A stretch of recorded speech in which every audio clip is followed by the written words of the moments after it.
Share screen.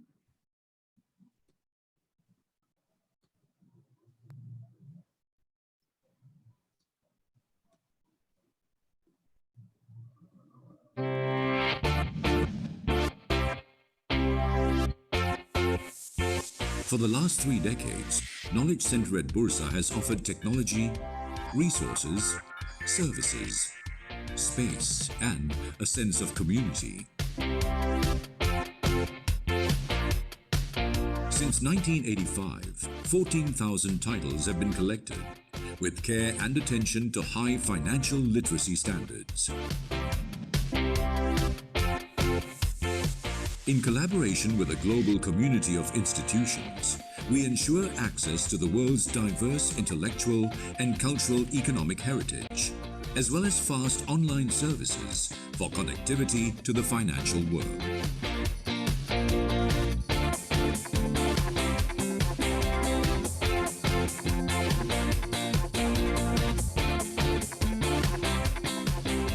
Serving the Bursa Malaysia community and beyond, Knowledge Center at Bursa empowers you in your trading and investment analysis research. Financial information at my fingertips. Visit Knowledge Center at Bursa Malaysia today for the collections, for the services, for the sense of community.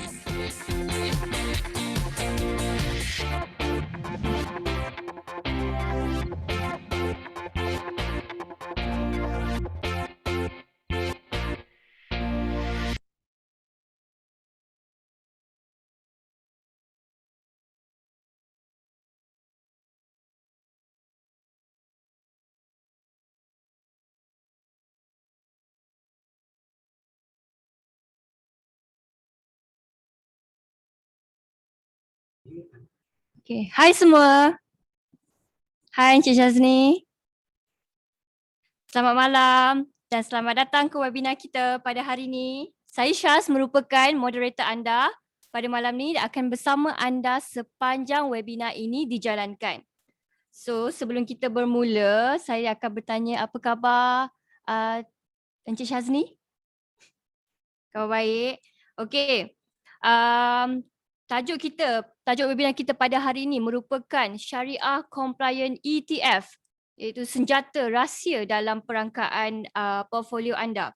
Buat pengetahuan anda semua, webinar kita pada hari ini dibawakan khas oleh Bursa Malaysia dan dikendalikan oleh LiveChamp Sdn Bhd. Okey, sebelum kita bermula,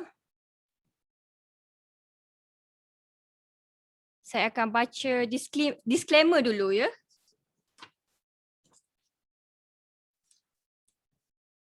Okey, webinar kita pada hari ini hanyalah bertujuan untuk pembelajaran semata-mata sahaja. Pihak kami tidak akan memberikan sebarang cadangan untuk segala jual atau beli. Sekiranya ada proses jual atau beli, kami tidak akan bertanggungjawab di atas segala urusan di luar. Okey, sebelum kita bermula, kita akan kenal dulu kita punya speaker pada hari ini, iaitu Encik Muhammad Shazni. Encik Muhammad Shazni juga merupakan pakar pelaburan di salah sebuah institusi pengurusan kewangan. Iaitu dia bijak dalam memberikan nasihat dan idea pelaburan. So dia juga boleh memberikan pandangan penyelidikan dalaman dan juga boleh memberikan perkhidmatan untuk merangkakan portfolio. Encik Shazni juga merupakan pengasas Facebook page, iaitu Bicara Bursa. So kalau anda nak tengok, anda bolehlah lihat di page beliau apa yang beliau cuba sampaikan dan konten. Okey, Encik Shazni juga mempunyai pengalaman selama 7 tahun dalam pasaran saham dan 4 tahun pengalaman mengajar kepada lebih 500 pelabur ya dalam 30 seminar dan juga webinar. Okey, power Encik Shazni.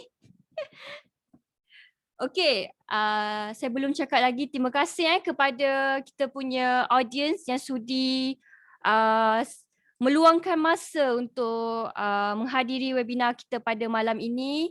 Okey, sebelum saya cakap lebih-lebih banyak, saya akan paskan kita punya ni kepada Encik Syazni. Encik Syazni dah ready? Okey.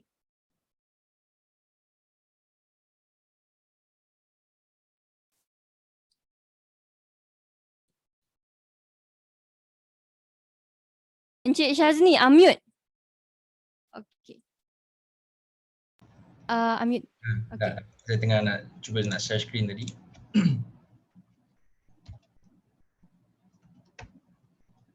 Nampak full screen tak? Okey, nampak. Okey. Baik, terima kasih Syaz. Terima kasih Chin Shin. Terima kasih kepada Live Champ dengan Bursa Malaysia sebab anjurkan webinar kali ini dan memberi peluang kepada kami untuk membuat perkongsian. Okey, baik. Untuk poin Syaz cakap tadi apa hebatlah apa semua, taklah, sebab saya rasa saya bernasib baik sebab permulaan kerjaya saya dapat masuk financial institution dalam bahagian wealth management. Wealth management seperti yang kita tahu memang kami akan cover daripada unit trust, daripada portfolio, perangkaan portfolio, bonds, insurans, takaful dan sebagainya. Jadi saya dapat exposure dalam basically ke semua instrumen dalam wealth management tu sendiri. Okay, so bila dah buat lama, bila dah advice lama, jadi kita pun dah makin banyaklah experience yang kita dapat. Dan seperti yang kita tahu, instrumen-instrumen investment yang ada memang akan berkembang setiap hari. Tak kira dari saham, dari unit trust, dari ETF. ETF pun bukan instrumen yang dah lama ada, pun baru ada like 5 to 10 years ago. Jadi dunia wealth management ni memang sentiasa berkembang. Jadi memang kena sentiasa catch up dengan perkembangan baru. Okey. Jadi saya nak relate point saya tu kepada topik kita hari ini, Syariah Compliant ETF. Dia satu instrumen yang kurang mendapat perhatian pada saya, kurang mendapat perhatian pelabur, sedangkan dia merupakan salah satu boleh dianggap sebagai senjata rahsia yang sangat berguna dalam perangkaan portfolio kita. Okey, kenapa saya cakap macam tu? Sedikit latar belakang daripada ETF. ETF ni sebenarnya dia adalah exchange traded fund.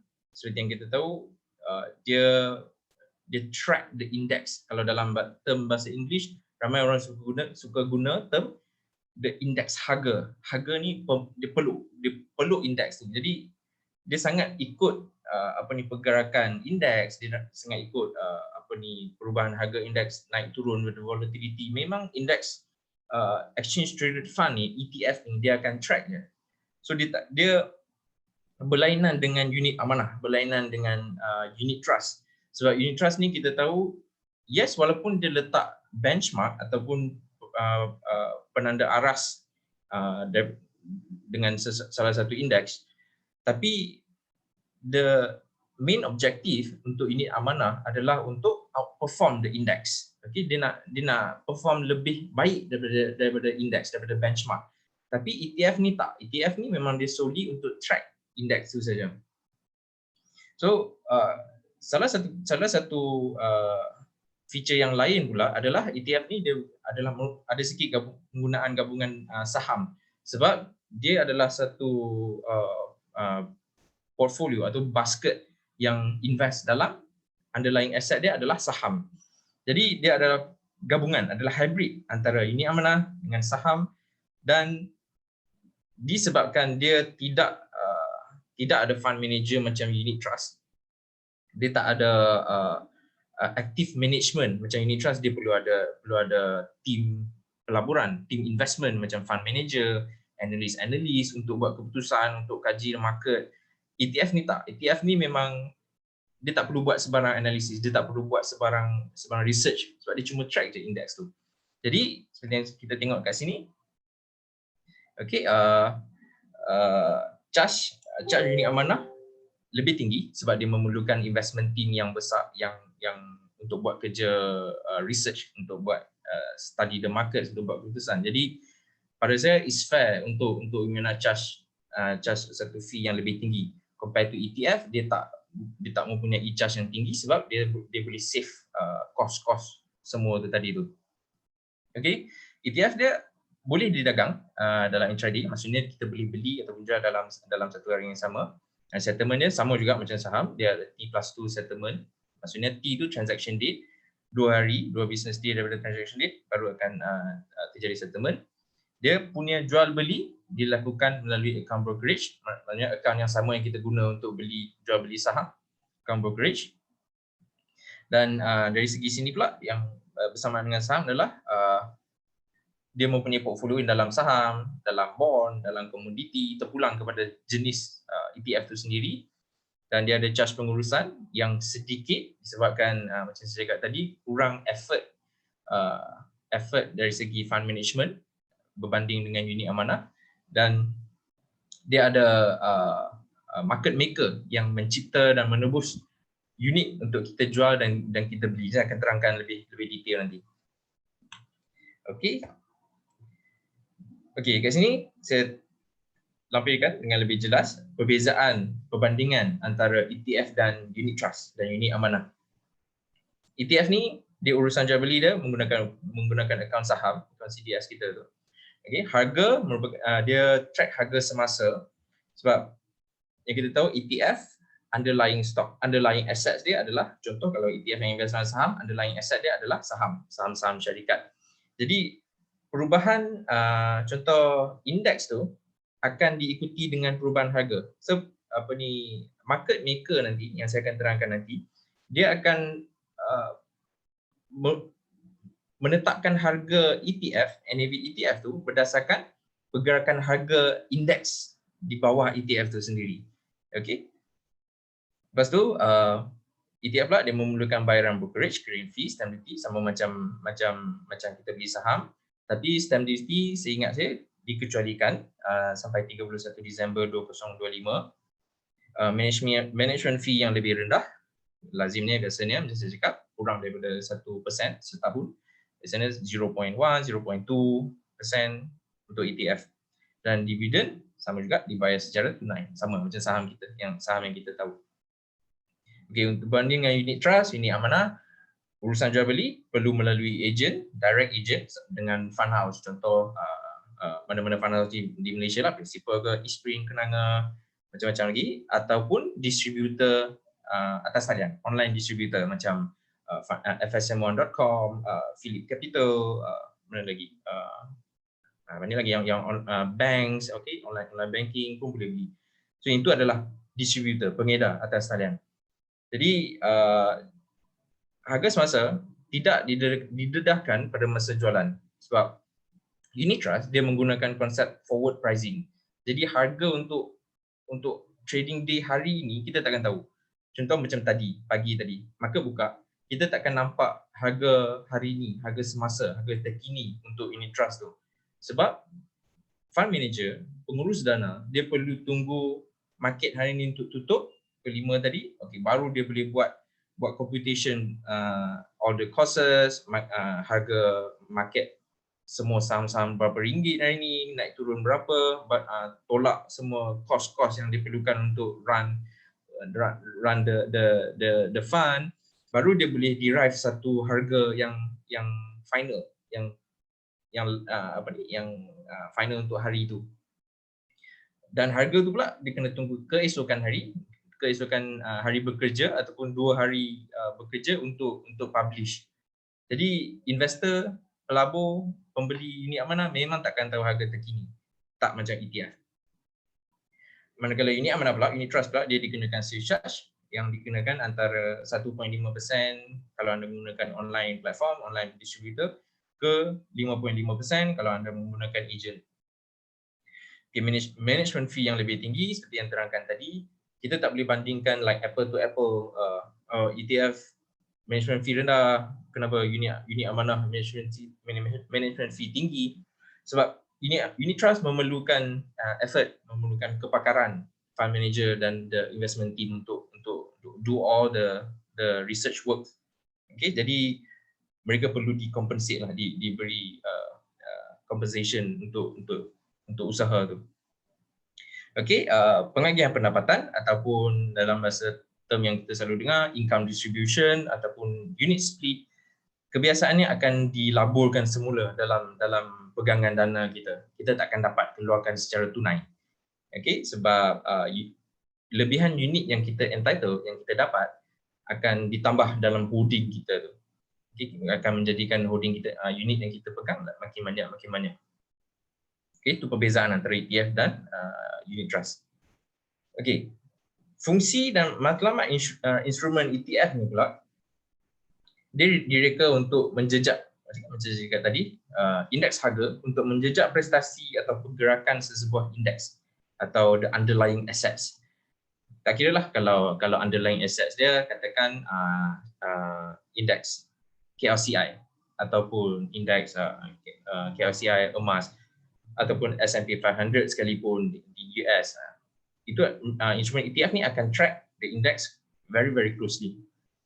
Manakala unit amanah direka untuk outperform, untuk mengatasi performance sesebuah penanda aras dengan memanfaatkan kemahiran seseorang pengurus dana. Jadi in other way, yang ramai orang tak faham, yang saya nak tekankan kat sini, pelaburan unit trust sebenarnya kita letakkan keyakinan kita letakkan pelaburan kita pada kepakaran fund manager. Okay, macam kalau ETF kita tahu kita invest the index, S&P 500, KLCI, kita ikut je index tu. Kita takkan dapat performance yang jauh lebih tinggi daripada indeks atau jauh lebih rendah daripada indeks. Kita memang track indeks. Tapi unit amanah ni, fund manager tu perlu menggunakan kepakaran dia untuk outperform. Jadi antara fund manager A dengan fund manager B, walaupun dia manage dana dalam market yang sama, contoh market Malaysia, tapi outcome dia mungkin berbeza sebab dia bergantung kepada kepakaran pengurus dana tadi. Kepakaran pengurus dana pula kita tak boleh macam judge dalam jangka masa pendek. Mungkin ada setengah fund manager dia tak perform pada tahun 2020 tapi dia perform tahun 2021 ataupun sebaliknya. Jadi kita kena faham, beli unit trust fund adalah kita beli the strategy, the fund manager strategy, the fund manager's expertise, okay, dan bukan beli indeks. Okay, contoh saya cakap tadi, kalau ETF KLCI maksudnya kita beli underlying asset untuk ETF tu adalah 30 syarikat terbesar dalam indeks KLCI lah. Okay, jenis-jenis ETF yang ada, contohnya equity ni saham, bond, ETF yang invest dalam bond, ETF yang invest dalam commodities macam emas, dan juga ETF yang invest dalam futures. Okay, ini adalah senarai ETF yang ada di Malaysia dalam platform Bursa Malaysia. Tapi ETF yang syariah compliant ada 5, saya akan terangkan nanti. Yang kita nampak dekat bawah ni ETF leverage. Leverage atau inverse, yang ni tak syariah compliant. Dia agak menarik sikit lah dia punya investment strategy. Okay, leverage ni maksudnya kenapa kita nampak 2 times, contoh. 2 times maksudnya contoh indeks tu perform 5%, ETF ni perform 10%. Dia gandakan 2 kali performance index. So kalau kita tengok FANG Plus. FANG Plus ni kita tahu Facebook, FANG contoh Facebook, Apple, Amazon, Netflix dengan Google. Tapi Plus tu sebab issuer ETF ni dia ada tambah macam Nvidia, Tesla, Baidu dalam underlying assets dia. Dan indeks yang dia track ni dia leverage kan 2 times. Maksudnya performance kita dapat akan berganda 2 kali. Berlawanan dengan inverse pula, inverse tracker ni adalah untuk pelabur short the market. Maksudnya kalau dia expect market tu turun, dia short the market untuk performance ETF ni berlawanan dengan performance index. Dia agak tricky sikit lah sebab tu dia tak syariah compliant. Syariah compliant takkan allow investment strategy yang macam ni. Sama, yang lain tu strategi dia sama tapi market lain-lain. China dan KLCI. Okay, yang Selainnya macam ETF REITs, ini adalah invest dalam Asia excluding Japan. X ni excluding Asia yang tak termasuk Japan. Ramai orang tanya kenapa selalu nampak Asia ex Japan, ex Japan, ex Japan. Okay. Biasanya sebab Japan ni satu market yang dah develop. Jadi tak adil untuk kita letakkan Japan side by side dengan negara-negara Asia yang lain yang kebanyakan masih dalam emerging market, okay, dalam developing countries. Okay, so dia kebiasaannya orang akan exclude Japan daripada market Asia bila when it comes to pelaburan. Okay, tapi ini dalam REITs, Real Estate Investment Trust, ETF Commodity, Triple Sharia Gold Tracker, dia track satu indeks emas, okay, dan ikuti luar negara yang kita nampak ada invest dalam ASEAN, China 50, Southeast Asia, Dow Jones, US Titan, maksudnya company US 50 company US yang terbesar, dan juga S&P New China Tracker. Untuk ekuiti tempatan kita ada KLCI ETF, Islamic Market, Malaysia Titan, 25 syarikat Islamic Malaysia yang terbesar, MSCI Malaysia Islamic Dividend dan DWM Malaysia Momentum Tracker. Okey, ini ada ETF yang ada di Malaysia dalam bursa, dalam platform bursa. Saya nak tunjuk sikit website Bursa Marketplace yang tuan-tuan dan puan-puan boleh refer.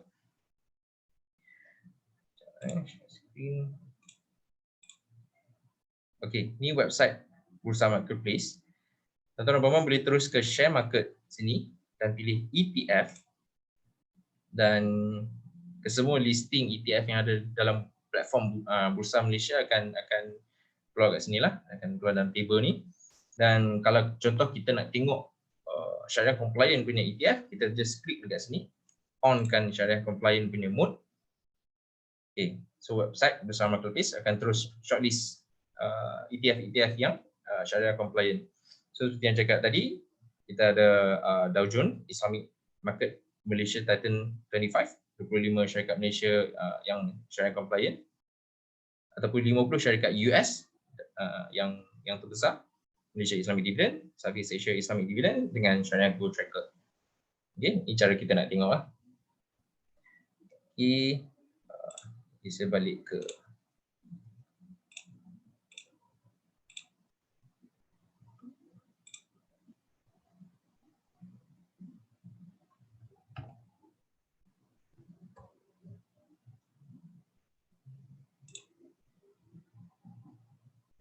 nampak full screen tak, Syaz? Tak nampak. Okay. Sekejap saya tekan balik. Kena end the presenter view.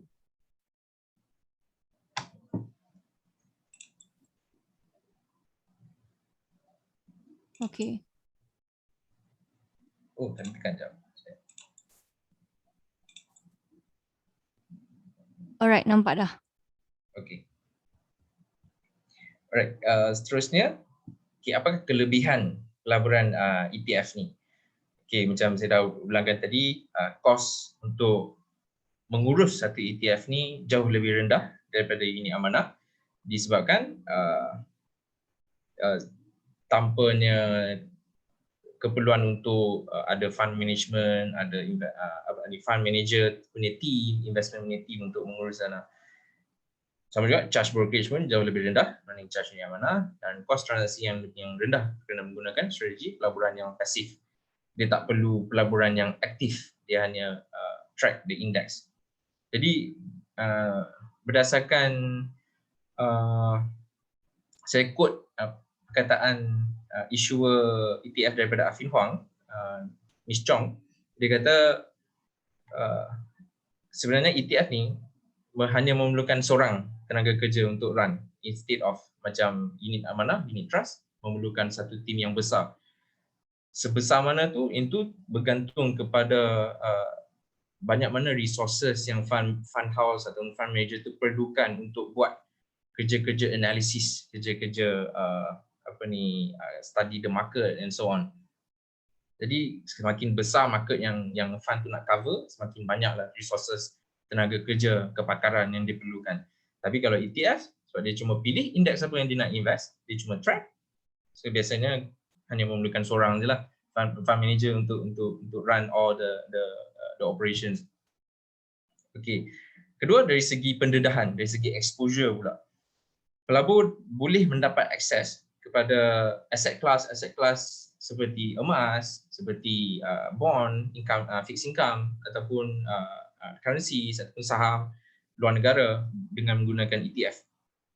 Retail investor, pelabur runcit juga boleh mendapat akses kepada pelaburan-pelaburan yang biasanya susah nak dapat. Contoh macam bond.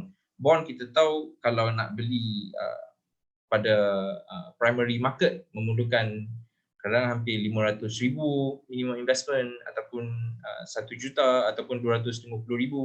Jadi dengan adanya ETF, dengan adanya macam ini amanah, yes, benda ni jadi pelaburan dalam instrumen-instrumen ni jadi possible. Jadi membolehkan ni pelabur runcit mendapat pendedahan dalam instrumen-instrumen ni. Dan ETF pula saya terangkan tadi mempunyai strategi yang inverse dalam mencapai pelaburan matlamat pelaburan, tapi ini tak syariah compliant lah. Okey, dari segi ketulusan pula, dari segi transparency, ETF dia mendedahkan keseluruhan pegangan portfolio pada setiap hari dan dia juga update harga setiap hari dalam trading hours. Macam mana kita nak tengok? Nanti saya akan tunjukkan lepas chart ni, lepas slide ni. Okey, kelebihan keempat pula dari segi liquidity, dari segi kecairan. Pelabur boleh menjual pada harga yang dia dah tahu pada bila-bila masa dalam mana-mana hari berdagang. Sebab dia ada market maker yang kerja dia memang ditugaskan untuk setkan harga bid dengan harga ask untuk investor beli dan jual. Dan dia juga bertanggungjawab untuk isu units, untuk buying and selling, untuk investor boleh buat buying and selling anytime. So in other words, dalam arti kata lain, pembelian dan penjualan ETF ni memang sentiasa akan ada liquidity dia. Okay. Okay, back to ketulusan tadi, saya nak tunjuk balik website Bursa Marketplace untuk kita tengok macam mana kita nak tengok apa yang ETF tu invest. Sekejap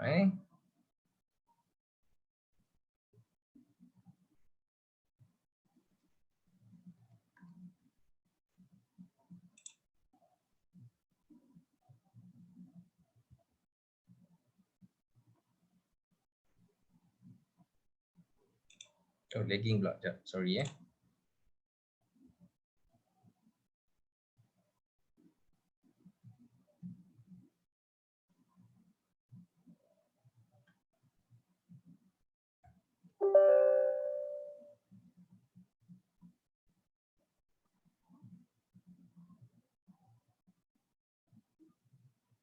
Syash, nampak tak skrin saya?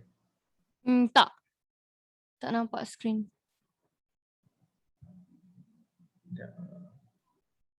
Cuba try reshare balik.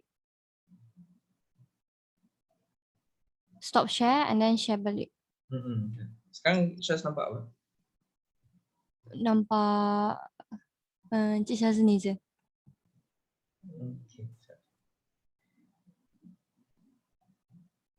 Sistem saya macam lag. Tak maaf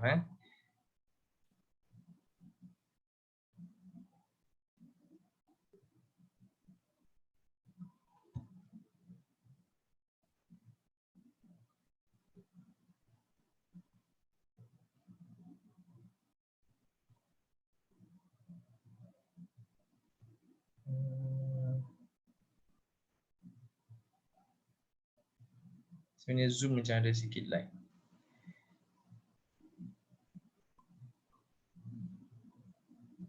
Cuba Cik Syazni stop share screen, lepas tu try share balik. Aduh, saya dah tekan stop share tapi Zoom saya lag. Oh, lag Tak boleh buat apa-apa sekarang kan. Kena tunggu dulu.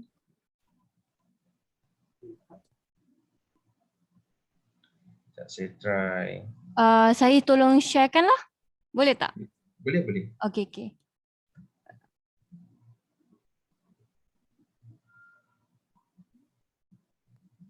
Okay.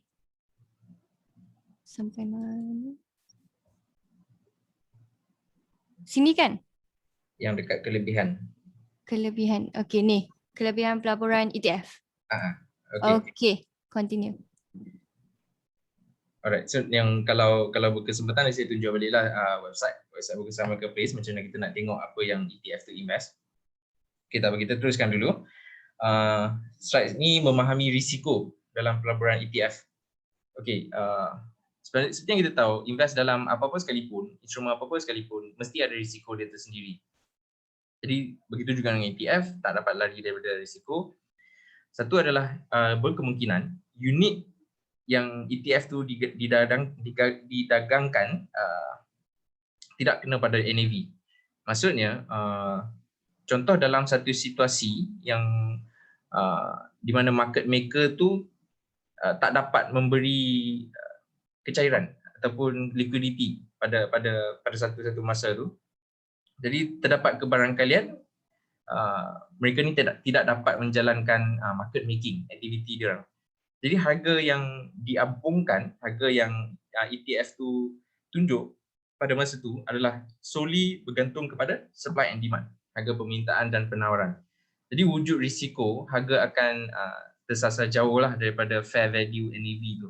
Sebab bila harga dah diapung, itu adalah bergantung kepada pembeli dan penjual. Dekat mana yang pembeli dan penjual ni nak setkan harga, nak letakkan harga.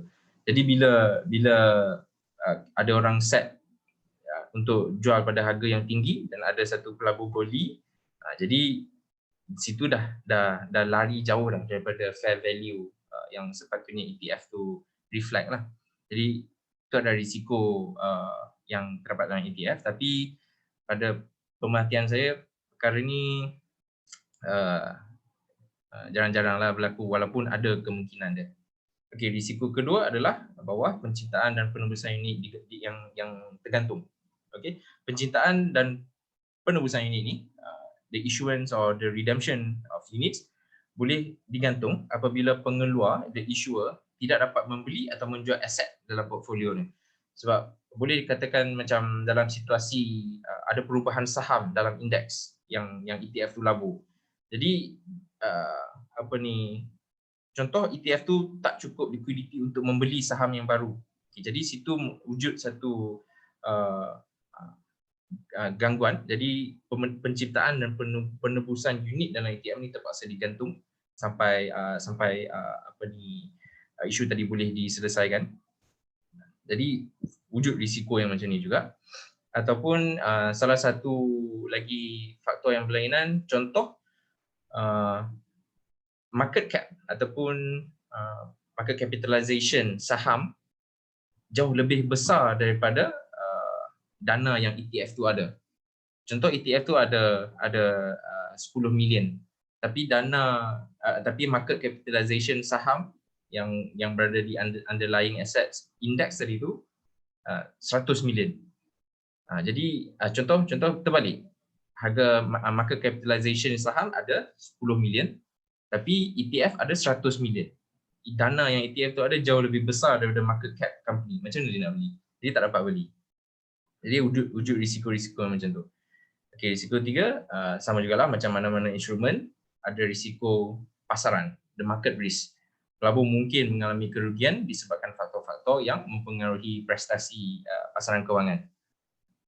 Okey. Risiko tracking error. Okay. Walaupun kita faham ETF ni dia adalah indeks harga, dia adalah tracking the index, the tracking the any of the indexes, tapi ada possibility yang dia tidak ada korelasi yang sempurna atau perfect correlation antara NAV dengan benchmark tu, dengan indeks tu. Jadi wujud tracking error antara ETF dan juga indeks. Okey, seterusnya adalah risiko liquidity. Sekiranya market maker tidak dapat membuat market making, macam contoh nombor 1 tadi tu, pasaran mungkin menjadi tidak aktif ketika pelabur ingin menjual unitnya. Jadi berlaku risiko dari segi liquidity kat situ. Okey, seterusnya selepas risiko kita tengok perkara yang perlu diperhatikan. Okey, dalam ETF pelabur perlu consider the total expense ratio, tracking error dengan index strategy. Okay, total expense ratio ni adalah kesemua expenses, kesemua perbelanjaan yang issuer gunakan untuk run, untuk manage ETF ni. Dan katakan kalau dari segi pasaran yang ETF ni invest, contoh invest dalam pasaran Malaysia, ETF A, ETF B dua-dua invest dalam pasaran Malaysia, ETF A, ETF B dua-dua mempunyai pulangan yang lebih kurang sama.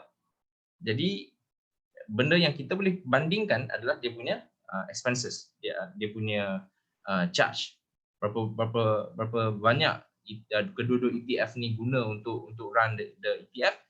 Kalau yang lebih mahal dia lebih costly lah, kalau yang lebih murah kita akan cari yang lebih murah tu sebab dia lebih cost efficient. Kedua adalah dari segi tracking error. Sebolehnya sebab matlamat kita dah tetapkan kita nak invest according to the index, bergantung memang ikut ulangan daripada index, performance daripada index. Jadi kita tak nak cari satu ETF yang ada tracking error yang terlalu besar, yang dia punya perbezaan antara ETF dengan performance ETF dengan index jauh berbeza. Jadi kita nak cari ETF yang tracking error dia sangat minimum, sangat rendah.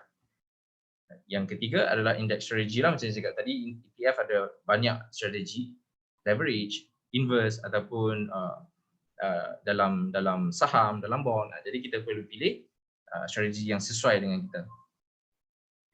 Okay, slide seterusnya. Mitos atau fakta. Ini adalah satu perkara, mitos yang masih ada sampai hari ini, walaupun ETF dah wujud dekat hampir 6 tahun, 7 tahun, hampir 1 dekad, tapi isu ni masih ada sampai hari ini. Sebab ramai pelabur dia mengatakan ETF ni tidak ada kecairan kerana the volume, jumlah dagangan sangat rendah. Jadi kalau kita tengok, kita masuk mana-mana platform trading saham kita, account trading saham kita akan nampak ETF ni, orang tanya kenapa volume dia selalu kosong, kenapa volume dia selalu sikit atau hampir tak ada langsung. So ini bermaksud kalau kita beli, nanti kita akan susah nak jual sebab tak ada liquidity, tak ada kecairan, tak ada penjual nak menjual unit kepada kita. Teori ni kalau tuan-tuan dan puan-puan apply pada saham, yes, memang betul. Kalau tak ada liquidity, memang susah untuk kita beli, mendapat unit ataupun kita menjual unit. Tapi dalam konsep ETF, pemahaman tu ada salah. Sebab ETF ni dia bergantung kepada slide seterusnya. Dia bergantung kepada salah satu pihak yang terlibat dalam urusan niaga ETF, iaitu market maker. Market maker inilah yang akan bertanggungjawab untuk issue dan redeem units untuk pembeli dan penjual. Jadi ini adalah flow dalam urusan niaga ETF lah. Issuer ni, penerbit ni adalah badan yang menerbitkan ETF tu, dan market maker, penerbit ni dia akan appoint satu market maker untuk jalankan tugas issuance and redemptions of units, mencipta dan menjual unit-unit untuk pelabur. Jadi slide yang seterusnya, ini ada flow dia. Issuer terbitkan ETF, appoint satu market maker untuk buat pembelian dan penjualan unit kepada pelabur. Pelabur pula apabila dijual kepada market maker akan kurangkan unit ETF dalam kitaran dan balik kepada issuer. Ini adalah cycle dalam ETF. Jadi macam saya cakap tadi, unit volume dalam ETF, walaupun kita kadang nampak kosong ataupun nampak sikit, tapi sebenarnya ada market maker yang sentiasa membuat market making dalam pasaran untuk mewujudkan unit ataupun mengurangkan unit apabila kita beli. Jadi jangan terikut dengan mitos. Kalau ada orang cakap pasal mitos ni, tolong perbetulkan dia sebab perkara ni applicable to saham tetapi tak applicable to ETF. Okey. Seterusnya, okey, saya dah terangkan secara detail tadi apa tu market maker. Market maker perlu memastikan harga dua hala ETF, jual dan beli, bid and ask, diperuntukkan pada setiap hari berdagang. So memang tu adalah tanggungjawab market maker. Okey. Seterusnya, tumpukan kepada kuantiti bid and ask untuk mengenal pasti kecairan. Instead of kita, macam saya cakap tadi, instead of kita tengok kepada jumlah dagangan, volume, sebenarnya kita perlu tengok kepada the bid quantity and ask quantity. Kalau nak kena pastikan kecairan, kita tengok dekat bid and ask quantity tu. Sebab bid and ask quantity ni adalah tanggungjawab market maker untuk put up, untuk letakkan. Okey, seterusnya, bagaimana untuk kita tahu jika harga semasa adalah fair value? Okay, kita boleh fokus kepada IOPV. IOPV ni dalam arti kata lain dia macam the intrinsic value lah, intrinsic value kepada ETF tu, dia punya fair valuation. Kebiasaannya perbezaan antara IOPV ni dengan NAV ni tak beza jauh. Dia ada beza sikit tapi tak beza jauh. Sebab macam kita tahu, kita nak invest dalam satu pasaran, satu market, contoh pasaran Malaysia ke China, kita nak cari pasaran yang valuation dia masih rendah. Contoh lepas dia dah buat correction, lepas dia dah buat penurunan, kita nak beli masa harga murah, masa harga rendah. Okay, so kita nak cari pasaran ni sebab dia punya upside potential lagi tinggi. Instead of kita pilih pasaran-pasaran yang dah naik banyak, dah naik tinggi, ada potensi untuk correction tapi kita beli dekat puncak. Okay. Sama juga macam unit trust. Kalau kita beli unit trust pun, kita beli ikut attractiveness, ikut dekat mana pasaran tu sekarang,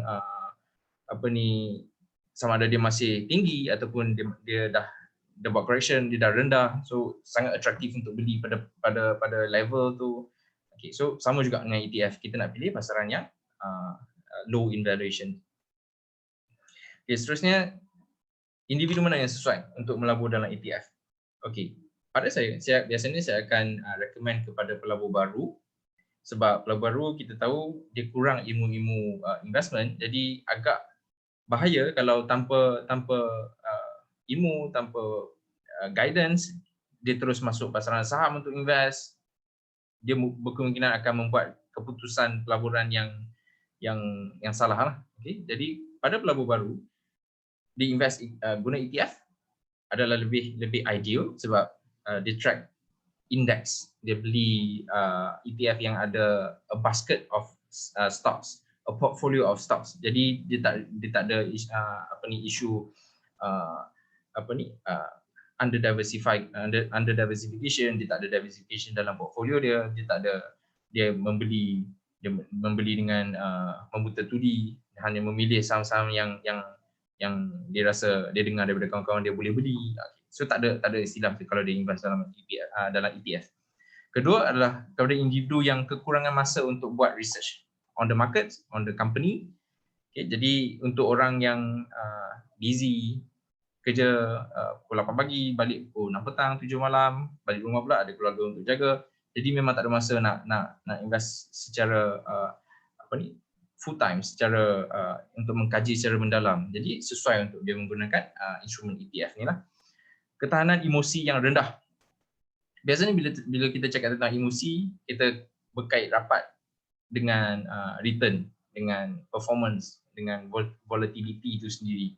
Bila market market menaik, market sentiasa bagi pulangan yang tinggi, semua macam terima dengan gembira. Tapi kalau bagi situasi yang di mana market turun 10%, 15%, macam COVID itu turun almost 30%, baru-baru ni pun turun almost 8, 10, 10%, 11% pun ada untuk yang risiko yang tinggi. Ramai yang telefon, macam mana sekarang, apa patut saya buat, patut tak saya jual. Jadi sebenarnya emosi ni akan teruji bila kita menghadapi kerugian. Dia takkan teruji bila kita hadapi kita dapat untung lah. Kita akan rasa teruji emosi kita sama ada kita melabur bersesuaian dengan risiko, ketahanan risiko kita tu adalah bila market buat correction, bila menghadapi kerugian. Okay, untuk yang ketahanan emosi rendah ni saya akan recommend invest dalam ETF sebab dia tak perlu lalui lah proses-proses emosi tu. Okey, seterusnya adalah pelabur yang mempunyai modal pelaburan yang kecil. Seperti yang kita tahu, ETF kita boleh mulakan pelaburan yang dengan kecil, dengan rendah. Tak perlu macam pelaburan-pelaburan yang memerlukan minimum investment yang besar. Dan seterusnya adalah kita boleh sebarkan risiko. Kita ada diversification dalam ETF itu sendiri. Dia ada pecahan banyak syarikat. Kita tak akan tertumpu kepada hanya satu ataupun 2-3 syarikat. Kebiasaannya ada banyak. Jadi risiko yang kita terdedah tu telah diversify lah, telah di-spread across, telah disebarkan. Dan last kali adalah lindungi nilai portfolio kita. Seperti yang kita tahu, bila kita invest, kita nak preserve kita punya portfolio value. Kita tak nak invest secara melulu, secara membutuli, dan in the end kita punya portfolio value jatuh, kita punya capital habis, lebur ke apa. Kita tak nak benda tu. Jadi bila kita invest dalam indeks pasaran, seperti yang kita tahu, setiap kali berlaku correction, setiap kali berlaku recession ke kejatuhan pasaran ke, tak mungkin akan ada satu negara yang tak nak ekonomi dia pulih. Okey, kebanyakan negara, kebanyakan market, dia akan cuba sedaya upaya untuk pulihkan keadaan ekonomi, keadaan pasaran, dan membolehkan pasaran itu membuat kenaikan balik, membuat kenaikan yang lebih tinggi daripada the previous high sebelum kejatuhan tu. Jadi dalam jangka masa panjang, kebanyakan pasaran dia punya indeks kita akan nampak dia curve upwards, dia akan semakin tinggi ke atas. Tapi sepanjang curve yang kita nampak tu dia ada berlaku correction sikit. Jadi bila dia naik, dia jatuh. Dia naik lagi, dia jatuh. Dia naik lagi tinggi, dia jatuh. Tapi in the end dia akan curve semakin tinggi. Jadi sebab tu kenapa anda selalu dengar invest long term, invest mid to long term horizon, long term mid to long term investment, sebab konsep tu market akan curve upwards, tapi in between kita kena sabarlah, kita kena manage the downside, kena manage the risk. Jangan hanya invest satu atau dua saham, sebab bila harga saham tu jatuh, kesemua capital kita akan terjejas. Jadi try to buat diversification untuk lindungi nilai portfolio kita. Okey, seterusnya. Ini kita masuk strategi macam mana kita nak invest dalam ETF. Kalau kita nak praktikkan ETF, kita nak masukkan ETF dalam sebahagian daripada portfolio kita. Seperti yang kita tahu, portfolio setiap individu ni berlainan. Setengah individu dia ada saham, dia ada unit trust, dia ada ETF, dia ada emas, semua dia sapu, semua dia ada. Tapi dalam contoh yang saya bagi ni, saya kecilkan sikitlah jumlah instrumen tu. Contoh strategi nombor 1, kita buat gabungan antara ETF dengan unit amanah. Okey, strategi nombor 1 ni dia sesuai untuk individu yang macam saya kata tadi, kekurangan waktu untuk memantau perkembangan pasaran, melabur dalam jangka masa panjang, risiko rendah dan sederhana, dan inginkan kepelbagaian dalam portfolio. Okey, apa yang dia boleh buat adalah untuk unit amanah, contoh dalam pasaran China, dia boleh pilih unit trust yang invest dalam China, dalam Asia. Tapi untuk sebahagian yang lain, contoh US market, dia boleh pilih yang Dow Jones yang Titan 50 tu, yang invest dalam 50 pasaran saham terbesar di US menggunakan ETF yang ada dalam platform Bursa Malaysia. Jadi dia buat gabungan antara unit amanah dengan ETF. Strategi kedua pula adalah dia gabungkan saham dengan ETF. Contoh, dia lebih faham pasaran Malaysia, dia lebih faham syarikat-syarikat di Malaysia. Jadi dia buat pilihan untuk labur dalam saham Malaysia sebab dia faham perkembangan syarikat dalam pasaran saham Malaysia ni. Jadi dia tak nak invest dalam unit trust Malaysia ataupun ETF Malaysia. Dia nak buat pelaburan sendiri dalam saham. Okey, dia pilih untuk bahagian Malaysia, dia pilih saham. Untuk bahagian-bahagian pasaran luar negara yang lain, dia boleh gunakan ETF. Contoh US, contoh China. Jadi strategi kedua ni dia lebih sesuai untuk individu yang ada masa untuk buat pemantauan dalam perkembangan pasaran, untuk yang boleh melabur dalam jangka masa pendek. Dia boleh leverage on the short term volatility. Okay, and then dia ada ketahanan risiko yang sederhana dan tinggi. Okay, dia boleh terima market correction yang sederhana ataupun yang besar, dan dia sesuai. Gunakan strategi nombor 2, gabungkan saham dengan ETF. Kalau yang kurang ketahanan risiko, ketahanan emosi, saya sarankan gabungkan antara portfolio unit trust dengan ETF. Okay, slide seterusnya, cara melabur dalam ETF. Okay, senang je macam saya cakap, ETF ni kita hanya boleh beli melalui platform Bursa Malaysia menggunakan akaun trading, stock trading kita. Anda boleh buka akaun brokerage dulu kalau anda belum ada sebarang akaun brokerage. Cari mana-mana brokerage yang ada di Malaysia, buka akaun dan cari kod ataupun nama saham ataupun stock code yang ada untuk setiap ETF ni. Anda boleh beli, jual beli, macam mana anda beli jual beli saham. Okay, itu saya dah letaklah. Anda boleh cari stock code ni dalam platform akaun brokerage yang anda buka, ataupun anda boleh guna platform Bursa Marketplace. Banyak lagi lah yang platform-platform yang anda boleh rujuk. Jadi okey, saya rasa sampai sini je saya punya perkongsian. Minta maaf sebab saya tak dapat tunjuk website Bursa Marketplace. Sebenarnya kalau anda nak masuk, okey, bila anda masuk website Bursa Marketplace, anda dah pilih listing ETF tu tadi, anda tekan masuk setiap nama ETF tu, dia ada satu bahagian research. Dalam research tu ada isu akan provide report dari segi perkembangan quarterly, perkembangan monthly untuk ETF tu.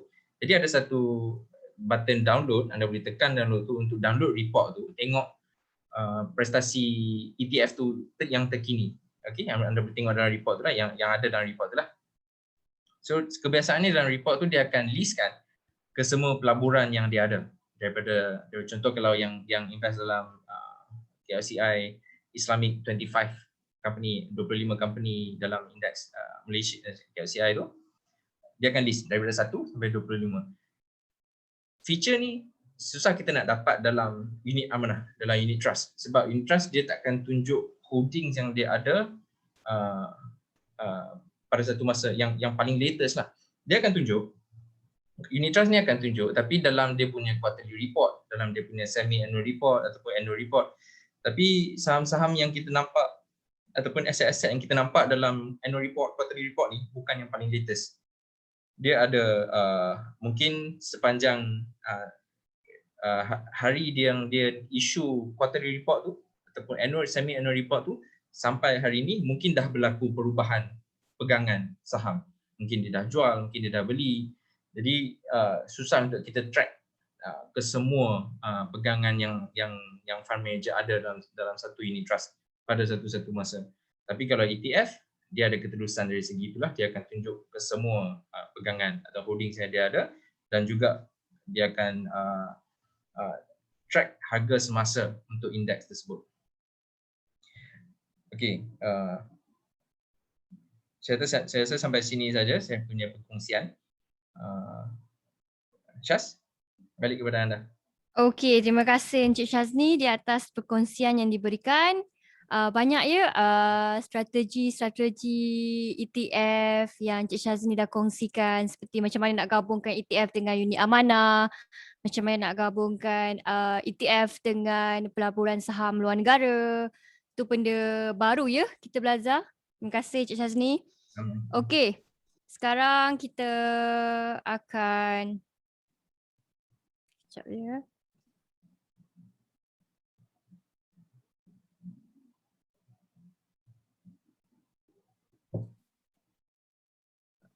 Okay.